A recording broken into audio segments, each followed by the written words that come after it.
नमस्कार, मैं हूं रजत सिंह और ये है यूपी तक। उत्तर प्रदेश विधानसभा चुनाव में लगभग 6 महीने का वक्त बाकी है। उससे पहले ही सभी पार्टियां अपनी तैयारियों में लग गई हैं। एक के बाद एक चालें चली जा रही हैं। एक तरफ गठबंधन की राजनीति हो रही है तो दूसरी ओर सबसे ज्यादा मुख्यमंत्री का चेहरा दे चुकी कांग्रेस पार्टी इस बार एकला चरोरे के रास्ते पर है।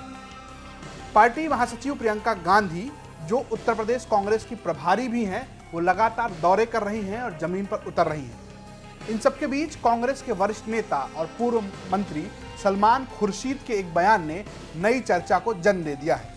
उन्होंने कहा है कि यूपी में कांग्रेस का चेहरा प्रियंका गांधी है। इन सब का जवाब देते हैं। हमारा एक चेहरा है, हमारा चेहरा प्रियंका जी का चेहरा है, लेकिन ना प्रियंका जी ने स्वयं अधिकृत रूप से कोई घोषणा की है, ना ही हमको अधिकार है कि हम कोई घोषणा करें कि मुख्यमंत्री का चेहरा कौन होगा।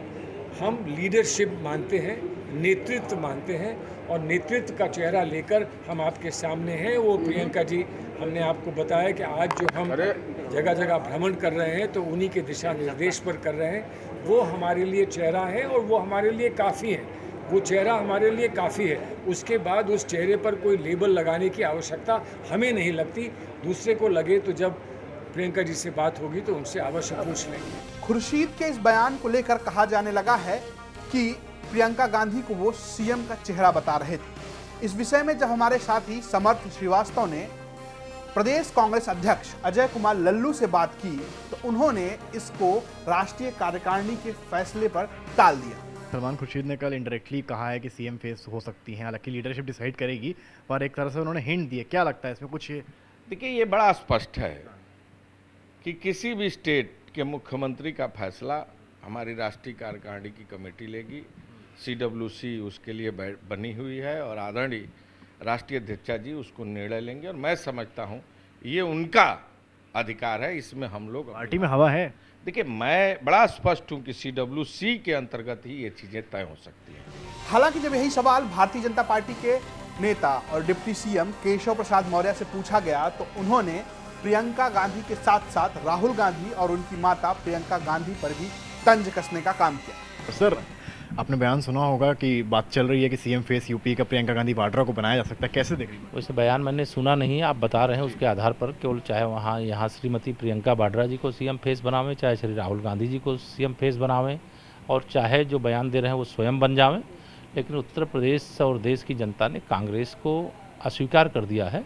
अभी कांग्रेस का यूपी में कोई भविष्य नहीं है और भारतीय जनता पार्टी 2022 का चुनाव फिर से मजबूती से लड़ रही है और जीतने जा रही है और हम सरकार फिर से बनाने जा रहे हैं। अमेठी रायबरेली गई हैं 3-4 दिन से, यो लखनऊ में थी। नहीं, लोकसभा चुनाव के समय भी रायबरेली और अमेठी दोनों जगह दौड़ रही थी, लेकिन अमेठी में उनके भाई जो प्रधानमंत्री पद के दावेदार थे वो हार गए थे। उनकी मम्मी जीत गई हैं, लेकिन हम लोगों को लक्ष्य है कि 2024 में हम रायबरेली लोकसभा में भी कमल खिलाएंगे। केशव प्रसाद मौर्य की इस बात को लेकर कांग्रेस प्रदेश अध्यक्ष अजय कुमार लल्लू ने कहा कि उनकी बातें ही बता रही हैं यूपी के जमीन पर कांग्रेस पार्टी का कितना दबदबा है, या यूं कहें कि उनका कितना माहौल बन रहा है। यूपी के डिप्टी सीएम केशव मौर्य तो कह रहे हैं कि प्रियंका जी आए या राहुल जी आए कोई फर्क नहीं पड़ता। हाँ, मैं समझता हूँ यही फर्क पड़ता है कि उनके मुंह से आवाज़ निकलनी शुरू हो गई है। यही फर्क पड़ता है कि मुख्यमंत्री अगर सभाओं में जाते हैं तो सबसे पहले कांग्रेस पर वार करते हैं। यही फर्क पड़ता है कि तमकुही राज गए थे और उन्होंने कहा यहाँ विकास इसलिए नहीं हुआ कि आप लोगों ने कांग्रेस का विधायक बनाया है। इस बयानबाजी के दौर में जो सार निकलकर सामने आ रहा है वो ये है कि मुख्यमंत्री कोई भी बने, लेकिन चेहरे को लेकर राजनीति शुरू हो गई है। चलते चलते जरूरी बात, हमारी अपनी वेबसाइट uptak.in आ चुकी है, जहां जाकर आप ऐसी ही राजनीतिक खबरें पढ़ सकते हैं और ऐसी ही बड़ी खबरों के लिए बने रहिए यूपी तक के साथ।